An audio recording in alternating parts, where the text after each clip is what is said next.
taava ullumikut nalunaaqutaq 20:00 taasiartorsimasut 2297.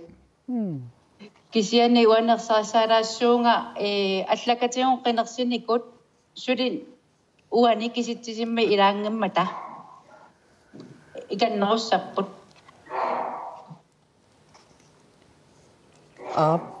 Qanormi ilulissani malunnarpa ulloqqinersivik immikku ittuunersoq. Malunnarpu innutaasoqatingaalu qinersineq maangorninguttarsimammana. Qano Арлақарпу qinersiartuingammi аммаанерсиорнерми инуппассуи qamani utaqqingamit иманнами синнарлуни тамармилуни ниссақарати туллериаарлутит меэққанатерми иссиасуут qinersiniarlutit аммаанер utaqqinnaраат. Атсаангуат тусарпап иллоқарфин марлуннууммилу сисмиунилу икиннерулаартут илиссин таамааттоқангиннера qanumitaunna lillersinnaaviyuk sila imaluunniit politiikkarisi torrak imaluun qanoq tassa silangittoriunga tamassakkut taamallaanit taalera tamassak isia isumaarmalillungu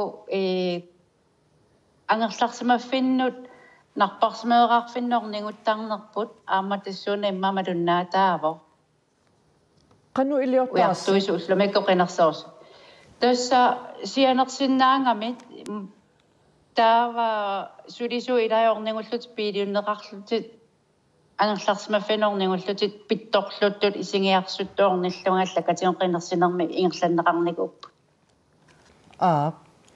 tassa utaqqiinnarnasi inui ornillugit soqutiginnilersisimavasi immaataamatut so aama pissutaangami illoqarfip pusseqanginnami innarluutilinnut utoqqarne pusseqanginnam taava kommuni immikkut taamatu iliuseqarpoq pissanganassaasi ilulissani qanoq angusisimaannerlusi ja eqqarsaateqarpit suusi qaqugu kisitsisit ilissinnaamassissanersut tassa angorusupparpu illoqarfinnaanginernik siulliussalluta immaakingusиннерпаами сикканернут qilanaarnaq kisitsилluarisi qoyana Ilulissaliit kisitsis takkuttussat takunissaa qilanaarnat taamaappu иммаакуявартилаарлут иллоқарфи илаат маанна аассиат аттавеқарфигериаруtsigu аққалуппаан Johansen уллуме қинерсивик аассианнеқану ингерлава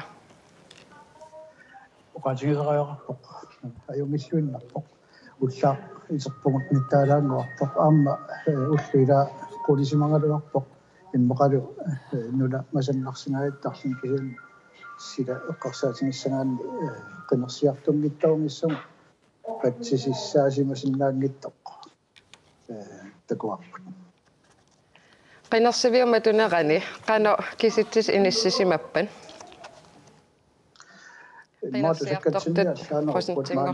Maani, tässä asiailtuafian qinерсисиннаас 3342 taawulu nalunaaqutaqarfinerpingasut matunerani uani takkussimasut allaavingalumik kisittisit 1734 qinерсиарторсимаппут тассалу qinерсисиннаасут 74,1% таанналу сиулиан qinерсиморналеққиуллугу сиуариарнеруво иммақасиака 2% миссаани тасса асиан qinерсисимасут имма аллан тусаккатсинни уан сиуариаатеқарпу уллуп ингерланерани qinерсивиу эққаани аама малиннаасимассуутит инуэ qinерсиартортут политиккериллу аама малуннарсимассап силатаани инуэ қану иппат соқутигинниллуарлут qinерсиарторпут аптаамаппасит поқ соқутигинниллуарпасит ааммукка qinеққусаартут арлаллик уллаалламмарнералингаанни коммуни аллаффиат эққаани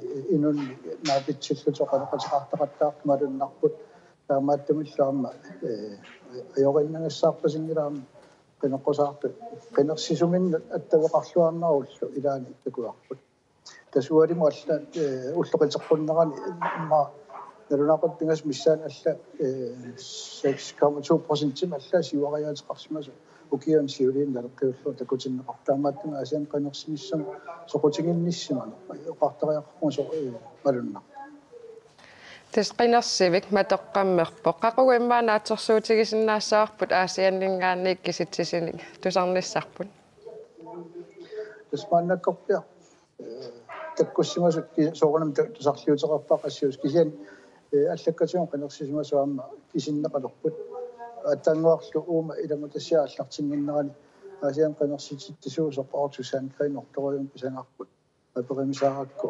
иммааналунаақутақули иммаақаа siger, at man allerede ved 9-tiden her til aften regner med at kunne få et foreløbigt resultat. Vi siger tak til Asia. Nu har vi hørt 4 forskellige valgsteder, hvor nogle af stederne har haft en tilbagegang, mens der har været andre steder, hvor der har været fremgang. Hvad kan grunden være til det, Sten Lund? Altså i dag var Nuuk jo lidt koldt, og det var ikke det bedste vejr, man kunne byde på. Altså før i tiden, eller ved tidligere valghandlinger, har der også været busser, og altså jeg har sådan set ikke nogen fornemmelse af, om der har været speciel mulighed for gangbesværede og andre. Altså, så det kan godt være, at det er en af grundene til, at man har en lidt lavere valgdeltagelse. Men altså, jeg arbejder jo i selvstyret,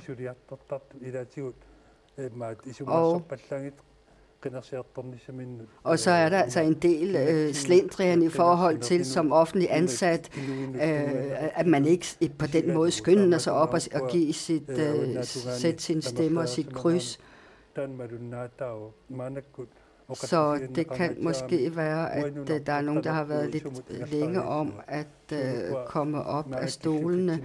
Men altså, i forhold til, hvordan Grønlands fremtid skal formes, så er det jo selvfølgelig noget, som de hjemmehørende vælgere har meget stor interesse i, mens den tilkaldte arbejdskraft måske ikke har den samme interesse i, hvordan fremtiden kommer til at se ud for Grønland.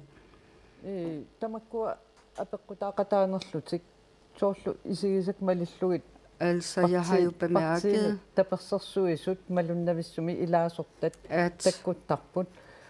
at man har haft meget synlige kandidater fra bestemte partier,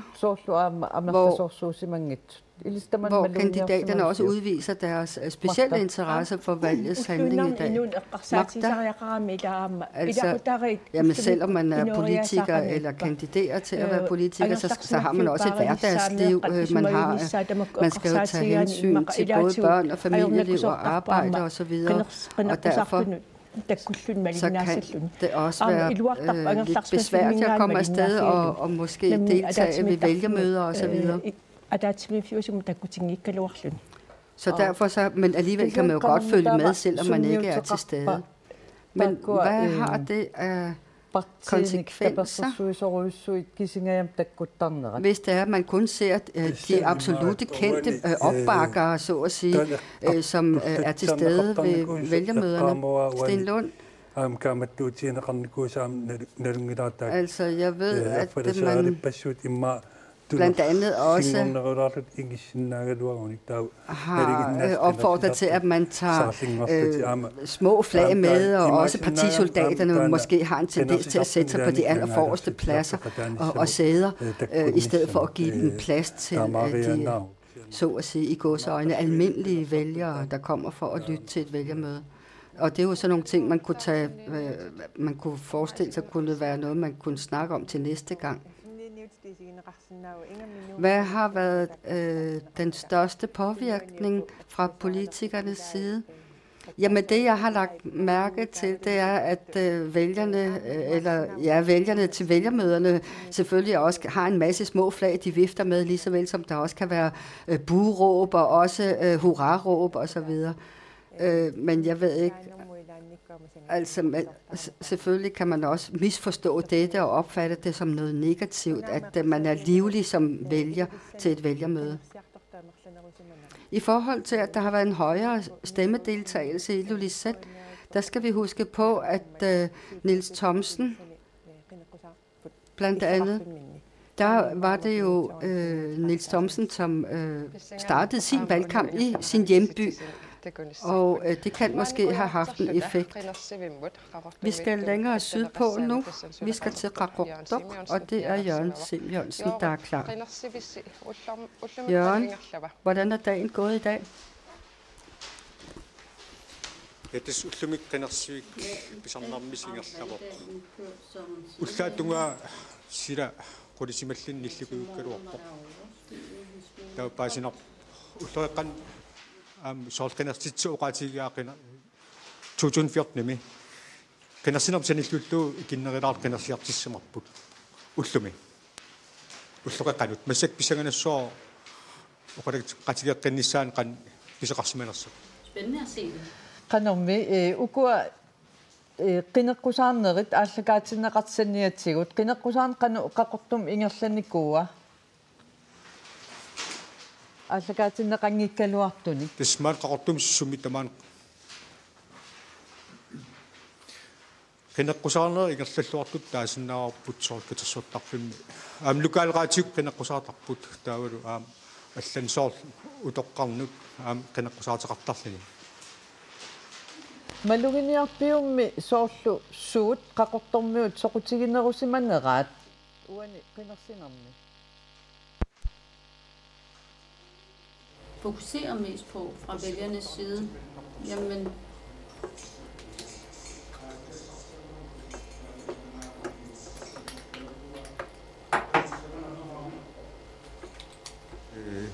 soonam am idaati inun ismaginninnerm der tungastra var stor fokus på lufthavnen selvfølgelig, men også inniartaanorm tungasraartinniartisqarfigam tamak. Det er jo også en uddannelsesby, så der var der også fokus på. Der var mange spørgsmål, der vedrørte de her 3 emner. Hvad så med de spidskandidater? Hvis man skal kigge på, hvem vi spå på, bliver stemt mest på. Ja, det er utrolig svært at sige. For eksempel den tidligere kommunale borgmester Simon Simonsen har haft en god valgkampagne. Vivian Mosfeldt, som nu også har været en af Sartut og Vitihø.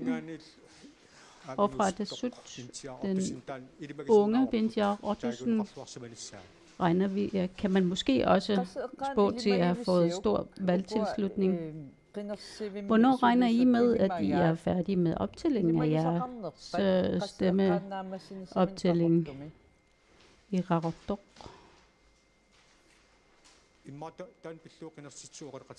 Måske du bedre skulle spørge de her spørgsmål til Peter Petersen. Eller jeg spørger ham lige. Først lige, Peter Petersen, hvor stor har valgdeltagelsen været?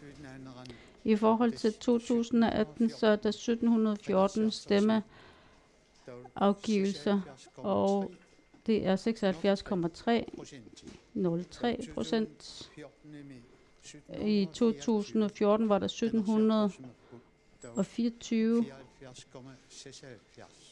og dermed 74,76. Så det er meget, meget flotte tal, vi har opnået. Fordi hvis vi tænker på i 2014, 2381 havde mulighed for at afgive stemme, og 2363 i forhold til formiddag, så har der været en større valgdeltagelse. Og vi er da glade for, at der har været så stor valgdeltagelse. Hvad var det for nogle procenter, du sagde? Jamen, der var 76,03, det vil sige 1,727 lidt flere end sidst. Det vil sige i forhold til 2014. Så hvad tid cirka på døgnet tror I er færdige med optællingen? I er færdige med optællingen? Jamen altså, vi er i gang med optællingen. Måske cirka 2,5 timer. Så skulle vi meget gerne være klar. Det er det, jeg beregner mig frem til. Så 11 eller halv 11 cirka. Ja, hvis ikke det går helt i hårdknude, og hvis vi kører som smurt, ja, så regner jeg med, at det er sådan cirka det klokkeslæt. Ja, sådan er det, Peter Petersen, valgleder her. Så det siger vi. Vi siger tak for dine inputs. Har I andre spørgsmål? Nej. Vi afventer i spænding, hvordan mon valgresultatet kommer til at se ud. Det er rigtigt. Og som sædvanligt får vi jo altså de første tal fra et midt, netop fordi at de er foran 2 timer. Og vi har nu de første tal. Lad os se, hvordan det ser ud.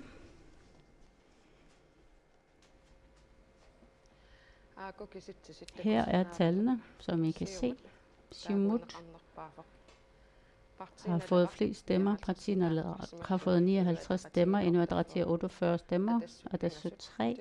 Demokraterne 3. Og de 2 nye partier har fået 2 hver. Ud fra de tal, vi kan se nu, er der noget, der springer i øjnene.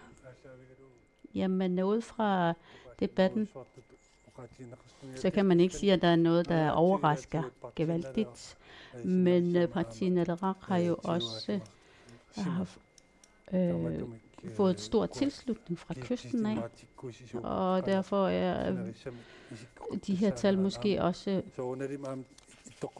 indikationer for, hvordan måske det kommer til at se ud langs kysten. Og hvis vi kigger på resten af kysten, så kunne det jo godt se ud som om, at det måske er en indikator for, hvordan tallene måske kommer til at udvikle sig langs kysten. Der har været valganalyser her i april, og deriblandt har man spået, at Siumut kommer til at gå tilbage. Hvordan ser det ud i forhold til de her tal, vi ser? Altså, som sagt, så er Ittoqqortoormiut jo meget specielt placeret. Især også i forhold til de ydre bygder. De har måske også lyttet mig, det har givet genklang med de nye partier, hvor de meget gerne vil kæmpe for de ydre bygder, og måske Siumut måske ikke helt er blevet vurderet til at kunne vise, at de også stadig ikke har den samme interesse for ydre og mindre bygder. Og vi har jo bemærket de seneste par år, at i forhold til yderdistrikterne, så har Siumuts tilslutning jo været næsten det samme, eller måske gået lidt tilbage.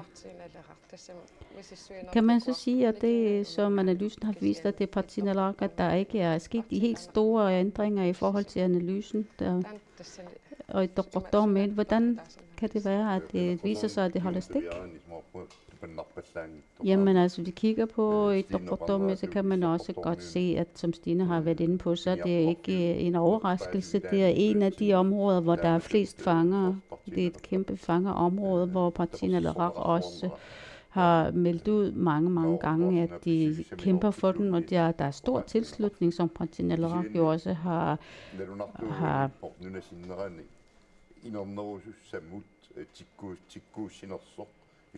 fokuseret på, og derfor kan vi så også sige, at Ittoqqortoormiut jo også er et område, der viser de ting, som de gør, og man vil være lidt tilbageholdende med at sige yderligere. Men de stemmeafgivelser, der har været i forhold til Ittoqqortoormiut, altså hvordan har deltagelsen været? Og hvordan har de spredt sig? Jamen altså, så vidt jeg kan høre, eller så vidt jeg kan huske, og så kan jeg se, at der måske ikke har været de helt store ændringer, men de nye har måske haft en lille smule indflydelse, men hvis vi tænker på Østgrønland generelt, så er der i Ittoqqortoormiut ikke haft nogen direkte repræsentanter, men Tasiilaq har haft hele fire medlemmer i Inatsisartut. Jeg ved ikke, om der måske her måske også sker et skridt i forhold til udviklingen, i forhold til Dormit og relationer til Dormit. Det bliver spændende. Rusland, der er rigtig mange, der også har været ude med nogle følelsesladede valgkampagner, også i forhold til yderdistrikter og bygder, for ligesom at halde dem ind. Hvad mener du omkring de her tal? Ja, det er også i forhold til for eksempel Nusposse og deres musik, og John Olsen er også blevet benyttet, Grønland for grønlændere, og de her udmeldinger, meget skarpe udmeldinger omkring nationalitet. Og der har vi jo haft kendskab til, at de er blevet benyttet, og det er måske nogle af de ting, der også har gjort, at der er sket de her ting, og de på en eller anden måde også selvfølgelig har gavnet netop de nye partier. Men altså, hvordan kan vi sige det her? Det er jo, man kan jo mærke, at der er journalister fra Danmark, for eksempel, og selv endda statsministeren fra den danske regering har fulgt meget nøje med i spænding i forhold til denne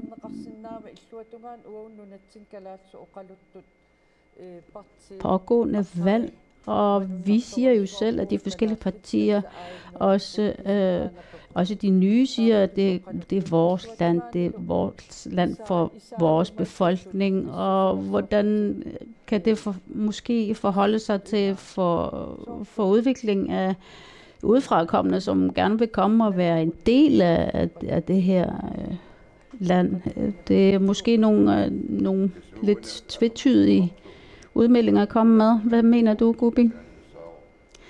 Hvis vi kigger på det fra fugleperspektiv, så er det altså rigsfællesskab, vi har, og selvfølgelig er der jo også stor interesse, også medierne fra rigsfællesskabet fra Danmark er jo også her og følger nøje med det. Ja, de venter i spænding, og udviklingen er jo spændende for selvfølgelig også i rigsfællesskabets navn, og de hilser pænt, og de vil meget gerne høre, hvordan udviklingen kommer til at ske, og de har forståelse for, at vi selvfølgelig gerne vil have landet for befolkningen, der bor her, men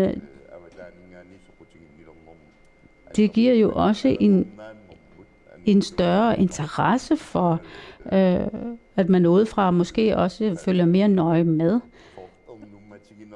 Og jeg kan jo også høre, at man måske også bliver lidt bekymret om vores land nu også i hastig fart skal til at skilles fra moderlandet. Hvad så, men hvordan så i fremtiden det næste valg? Jamen, det kommer jo også til at være, hvilken lands leder, der kommer til at sætte sig, men også hvilken retning vi skal til at gå. Og selvfølgelig også den sammensætning af koalition, kommende koalition, hvordan de udstikker deres arbejdstilgange. Det er jo det, der kommer til at være spændende at se. Og vi kan se, hvem der har været haft flest stemmer. Det er Sara Olsvig i Partiet og Kim Kielsen Siumut. Og Jens Nabatdok og Hans Enoksen har fået stor tilslutning. Er det en overraskelse på en eller anden måde? Måske ikke det helt store. Hvis vi skal kigge på Jens Nabatdok, så har han jo haft stor tilslutning af vælgere ved Dormit, og selvom han ikke bor der i PT, så kan man jo sige, at han nu er på retur, eller vender tilbage. Og de største ledere i de største partier, jamen det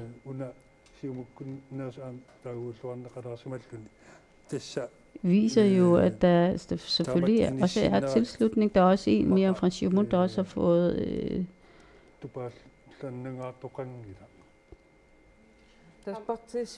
mange stemmer i forhold til partilederne. Men altså, Sara Olsvig har fået 37, Kim Kielsen har fået 36, Jens Nabatdok, som kommer fra et Dormit, Hans Enoksen 23,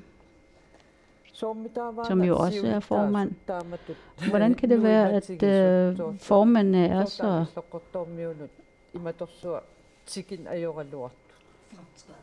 fremtrædende, selvom de måske ikke har været efterråbt om i den omgang? Jamen altså, jeg betragter det og vurderer det til at være, at de repræsenterer et parti, og de repræsenterer folket, og derfor kan man også se, at der er måske de, der ikke er helt fremtrædende, de har fået for eksempel et par stemmer, men altså det er en indflydelse, man skaber sig ved at være synlig over det hele. Og der har jo også været et medlem, tidligere medlem af Inatsisartut, som har fået 19 stemmer, måske fordi vedkommende ikke har været så synlig i medierne og blandt befolkningen. Er det måske derfor, at der ikke har været flere, der har stemt på vedkommende?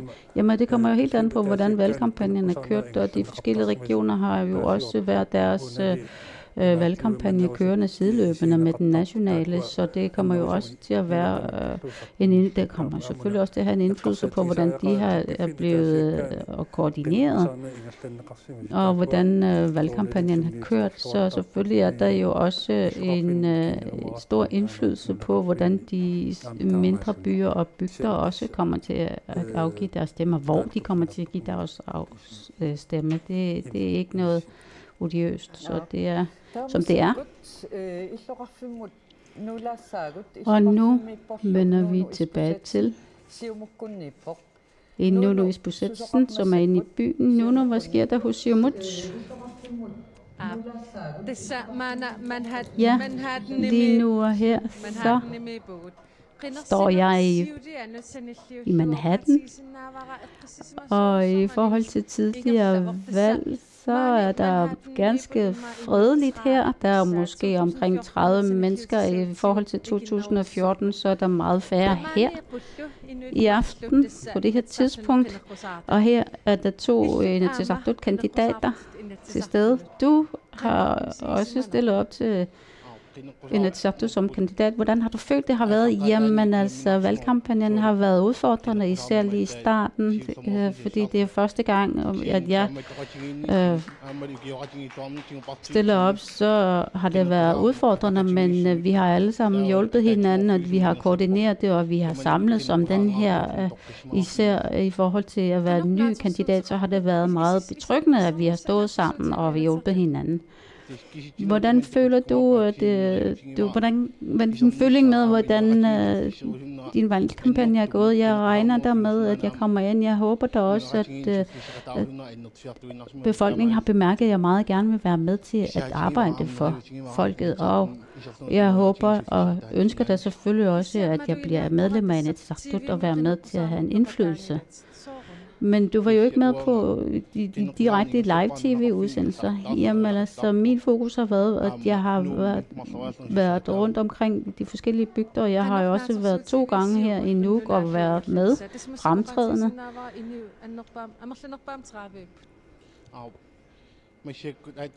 Hvordan vurderer du, at der er højst af 30 mennesker lige her på det her tidspunkt nede i Manhattan ved Siumut? Jamen, klokken er jo ikke så mange lige nu, og jeg regner der med, at mange af nuborgerne også dukker op lidt senere.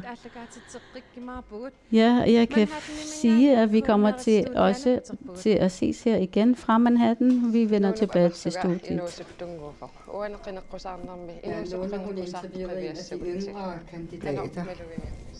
Hvad har I nogen umiddelbar holdning til de unge kandidater? Rosa Ngor? Altså blandt de unge kandidater, Randi Evaldsen, Nivi Olsen og Aqalok Be'ede, de har været meget synlige. Men altså, hvad angår Siumuts kandidater, så har det sådan set været mere de velkendte ansigter og partisoldater, vi kender fra tidligere, som har været meget fremme. Kubik. Det, jeg har bemærket, det er jo, at der er rigtig mange unge kandidater til Inatsisartut-valget her. Og vi ved jo, at der er kun én valgkreds. Og derfor så vil vi selvfølgelig kunne se en masse nye ansigter, så at sige, blandt unge, også fra bygderne, fordi vi har 232, der kandiderer, og derfor så kan det være svært. De kan jo ikke komme til i både radio og tv alle sammen.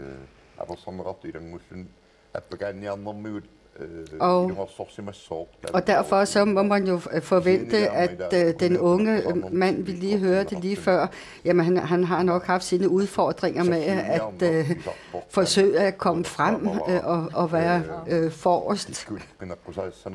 Fordi det handler jo om, hvordan partierne ligesom har prioriteret, hvem der skal være på hvilke tidspunkter og hvornår. Men altså, vi må jo sige, at mange af de unge slet ikke har haft en optimal mulighed for at gøre deres indflydelse gældende. Nu hører vi jo, at den unge mand her lige, han har været for eksempel på rejse til bygder og flere andre. Hvad er forskellen i forhold til at stå foran en tv-skærm eller også tage ud til bygderne? Gubik? Jamen det er klart, at hvis man tager ud til vælgerne og møder dem ansigt til ansigt, så får man meget mere ud af det. Men altså, det er jo klart, at det ikke er realistisk, at kandidaterne kan komme rundt til alle beboede steder her i Grønland. Så derfor så er det jo vigtigt, at man kan være med på skærmen også, og også i radioen. Altså, kan disse mange unge kandidater have haft en påvirkning på de partiprogrammer, vi ellers kender fra partierne? Gubik? Jamen, det kommer an på, hvordan de enkelte partier har af kodex, om de er meget indbydende og velkommer de unge og andre ukendte ansigter. Fordi det handler jo om, hvordan og hvorledes, hvem det er, der ligesom kan, og hvilke kandidater, der man ligesom kan kan score nogle ekstra stemmer til partiet og til sig selv. Så det handler mest om, hvordan de enkelte partier har, hvordan de har tilrettelagt deres valgkamp. Rosangor, hvor synlige er de unge kandidater? Altså, vi må jo sige, at de unge, vi har set, de henvender sig direkte til de unge vælgere, også ved flittig brug af Facebook. Og så er der selvfølgelig de transmitterede vælgermøder, hvor de også har selvfølgelig også udmærket sig ved, at de ønsker at diskutere og debattere med de vælgere, der stiller spørgsmål. Så på den måde kan man sige, at de har samlet mange af de unge vælgere foran sig. Nu skal vi en tur i byen igen. Vores kollega Anne-Marie, hun er taget over til valgcenteret for Inuit Ataqatigiit. Hvad sker der der?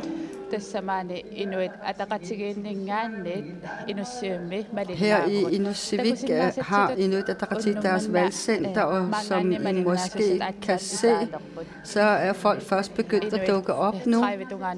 Der er omkring 30 tilstedeværende på nuværende tidspunkt.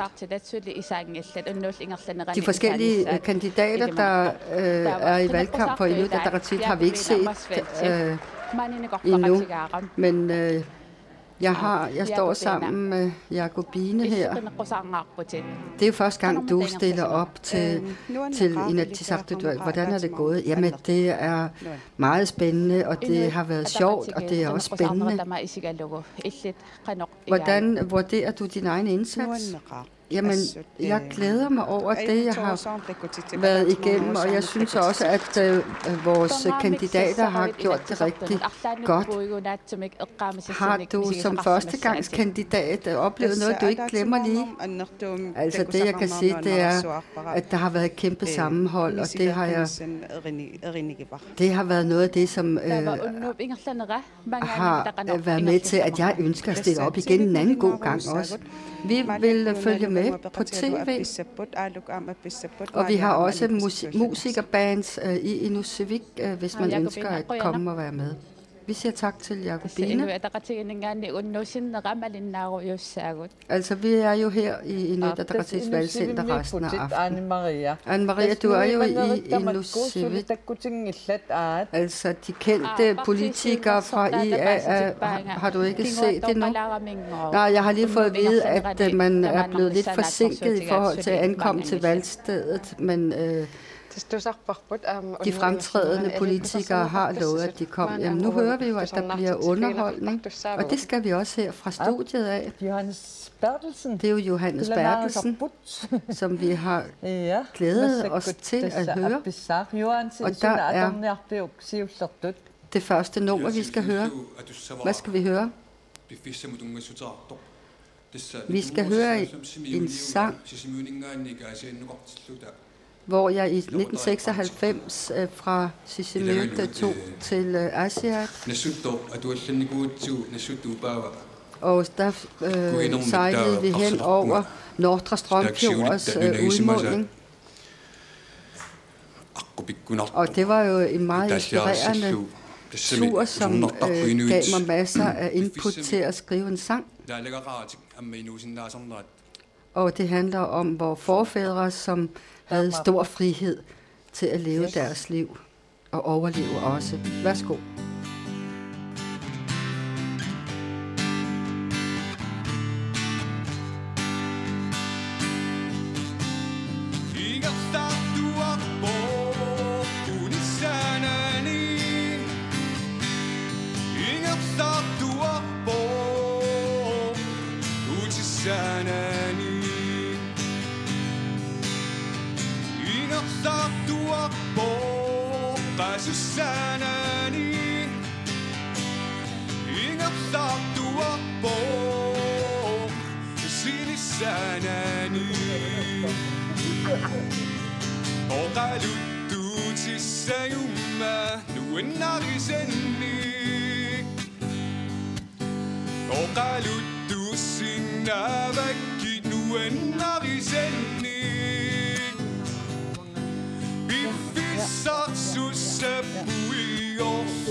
Uani. Malikai tamasa ingat sakfiut sumikut talunit inutisuta sinikut talunit ingat saksuni uninnak ayoppo sinisesuni Atatim amaklanarulak. Oqaluttu tissayumma nuennarisenni. Oqaluttu sinnavakki nuennarisenni. Biffissarsussapuigorsugo. Biffissaqarsuaramasule. Sartuakpo unisanani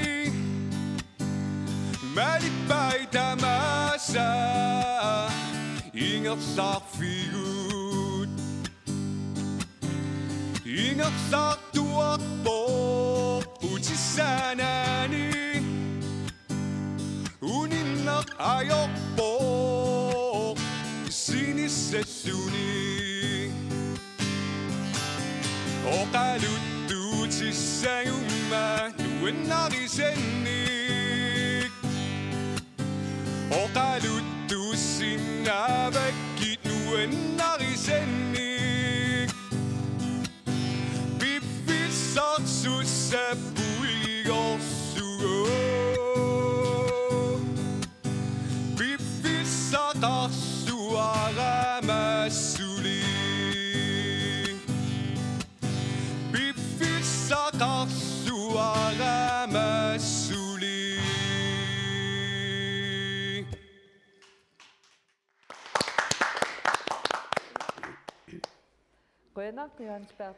Tak, Johannes Bertelsen. Vi har gæster i studiet, og det er formanden for lønmodtagerorganisationen SIK, Jes G. Bertelsen. Velkommen, tak. Hvordan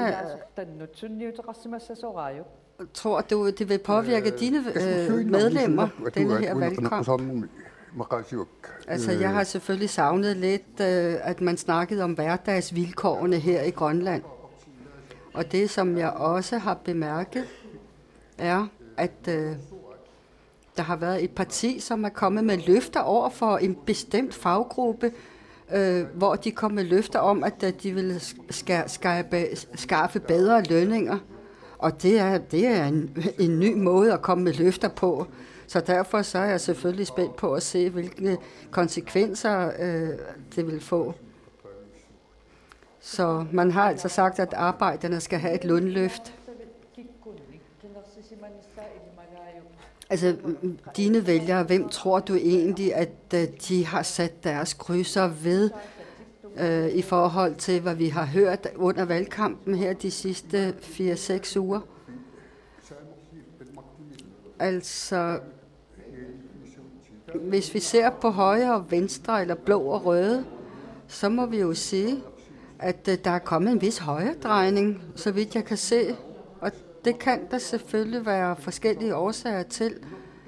Men det, jeg har savnet under valgkampen, er, hvad man for hele Grønland ønsker de næste 30 år. For det er der ikke nogen, der har ønsket at sige noget om.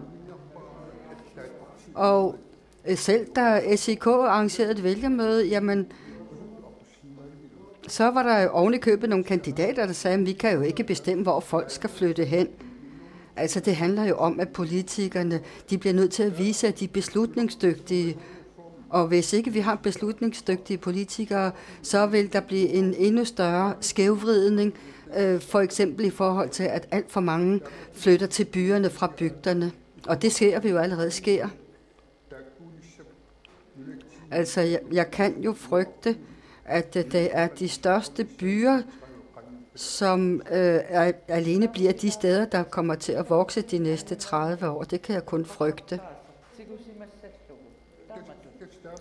Altså nu er det jo ikke kun det eneste, vi kan pege på, men det handler også om at se på, hvor der visse beboede steder er kæmpe stor arbejdsløshed. Ligesåvel som der er andre bosteder, er mangel på arbejdskraft. Og når man ser på det billede, så hvis ikke man gør noget drastisk ved dette billede for at ændre det, ja, så vil man sådan set kun se, at det bliver værre endnu i forhold til der, hvor det går dårligt, og bedre der, hvor det går godt. At nu nævnte du en faggruppe, som har fået nogle løfter, og det er blandt andet pædagogerne, som har fået løfter om, at de får bedre lønninger. Jamen, skulle det ikke bare glæde dig som formand for lønmodtagerorganisationen? Nej, det kan jeg ikke glæde mig over, fordi hvis det er, at man tænker på børnene, så er det vigtigste jo sådan set at sørge for, at forældre til de her børn har nogle rimelige hverdagsvilkår, eller har nogle lønninger, som kan svare sig. Fordi hvis ikke vi gør det, så vil vi bare få en forstørret problemområde på det her, hvis ikke vi gør det. Vi skal også huske på, at vi har altså mangel på bestemte uddannelser, for eksempel inden for pædagogverdenen, og når vi så diskuterer, hvilke fag vi kommer til at mangle de næstkommende år eller mange år frem, så synes jeg, at det er lidt svært at tegne et entydigt billede, fordi vi skal også passe på, at vi ikke overuddanner en faggruppe, som der måske ikke bliver brug for senere hen. Så derfor mener jeg, at vi skal se meget minutiøst og detaljeret på uddannelsesspektret som sådan. Altså under lønforhandlinger og overenskomstforhandlinger er der ikke allerede en vis styring fra det politiske, hvor man allerede har udstukket, at der kun skal komme lønforhøjelser på 1% til 1,5%. Nu har man jo lønudvalg, og det er jo naalakkersuisoq for økonomien og finanserne, som sætter en grænse. Men selvfølgelig kan der være forsøg på at påvirke hinanden, partierne imellem, der er i Inatsisartut. Men det er også noget, man skal lægge mærke til, at når man har forhandlinger med dem i Danmark, eller når forhandlingerne pågår i Danmark omkring overenskomster, jamen så er det direkte ministeren for finanser, der man forhandler med. Sådan er det ikke i Grønland. Og det er blandt andet derfor, at det ville være godt, hvis man kunne ændre på det, så det også var på samme måde, man gjorde det her i Grønland. Nu har vi snakket om pædagoger, uddannede pædagoger.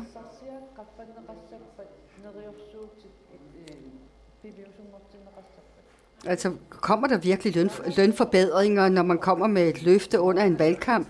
Kan det virkelig realiseres? Ja, nej, det mener jeg sådan set ikke rigtigt, man bare kan følge, fordi nu så vi et folketingsmedlem, som var ude med riven og også kom med nogle løfter, og vedkommende fik hug for det fra sine politikerkolleger i Folketinget. Men altså uanset hvad, så må man jo sige, at man skal passe på med ikke at gribe politisk ind i de der frie overenskomstforhandlinger, parterne skal have. Fordi det handler jo også om, at hvis man er en arbejdsom, som har et job et sted, jamen så vil man måske ikke være udelt glad for, at hvis det politiske system havde for meget skulle have sagt i tide og utide, og også under forhandlingerne. Nu er Inatsisartut-valget jo over. Hvilke håb og forventninger har du for den næste periode? Jeg håber, at man vil oprette nye arbejdspladser. Og lad os gøre op med den frygt, vi har for dem, der har modet og pengene til at investere her i Grønland. Fordi det vigtige er, at vi får etableret nogle nye arbejdspladser, således at vi kan stå i mål med mange af de forskellige udfordringer, vi har, også i hverdagslivet. Så lad os blot opfordre til, at de store selskaber internationalt kan komme hertil og investere. Tænker du på noget specielt? Jamen, altså i Sydgrønland for eksempel? Nej, hvis vi tænker på Sydgrønland, så må vi jo sige, at der er en risiko for, at det ikke bliver til noget nede i Sydgrønland. Vi ved jo, at der er en stor arbejdsløshed i Sydgrønland. Så derfor så må man uden tvivl altså gøre et eller andet for at skabe flere arbejdspladser ud over det ene sted, hvor man kan få fast arbejde. Så derfor så tror jeg og håber, at man vil komme i gang med noget minedrift. Og lige så vel som vi også har forskellige perioder, hvor man ikke kan drive sit fiskerierhverv. Det kan man ikke gøre året rundt. Jeske Bertelsen. Har du nogensinde overvejet at stille op til Inatsisartut-valg? Jo, altså jeg har da også været fristet flere gange. Men jeg kan rigtig godt lide det arbejde, jeg har i forhold til lønmodtagerorganisationen, og jeg håber da også, at andre synes, at jeg har haft en god indflydelse på dette. Fordi det handler jo også om, hvordan og hvorledes SEK's politik egentlig er i forhold til at få skaffe forbedrede forhold for lønmodtagerne. Hvad laver du resten af aftenen? Jamen, jeg render ikke rundt til valgstederne. Jeg kan bedst lide at følge med hjemmefra foran skærmen. Med din kone? Jeg tror, at hun skal hen til sin partikammerater. Tak, Jeske Bertelsen. Jeg siger også tak.